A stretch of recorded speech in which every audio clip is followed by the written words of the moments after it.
Mister Donald Trump, আমরা কারা জানতে চাইলে কারবালার ইতিহাস পড়ুন। এই এক লাইনে ইরান জানিয়ে দিয়েছে সংকটময় মুহূর্তে তারা কেমন প্রতিরোধের বার্তা দিতে চায়। সম্প্রতি ডোনাল্ড ট্রাম্প তেহরানের নাগরিকদের দ্রুত শহর ছেড়ে যাওয়ার সতর্কবার্তা দেন।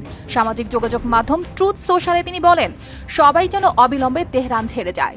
যদিও এর কারণ তিনি খোলাসা করেননি, তবুও তার হুঁশিয়ারিতে মধ্যপ্রাচ্যে নতুন করে উত্তেজনা ছড়িয়ে পড়ে। ট্রাম্প আরও দাবি করেন, ইরানের চুক্তি স্বাক্ষর করা উচিত ছিল, না করায় তিনি বিষয়টিকে মানব জীবনের অপচয় বলে উল্লেখ করেন।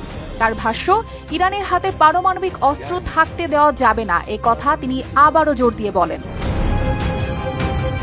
এমন পরিস্থিতিতে ইরানের সামরিক বাহিনী ও ইসলামিক রিপাবলিক অফ ইরানের এক্স ও ফেসবুক পেজ থেকে ছড়িয়ে পড়ে প্রতীকী বার্তা, মিস্টার ডোনাল্ড ট্রাম্প, আমরা কারা জানতে চাইলে কারবালার ইতিহাস পড়ুন। মুহূর্তেই এই পোস্ট ভাইরাল হয়ে যায় সামাজিক যোগাযোগ মাধ্যমে। বিশ্লেষকরা বলছেন, ইরান বারবার তাদের আত্মত্যাগ, বিশ্বাস ও ইতিহাসের কথা তুলে ধরতেই কারবালার উদাহরণ টেনে এনেছে।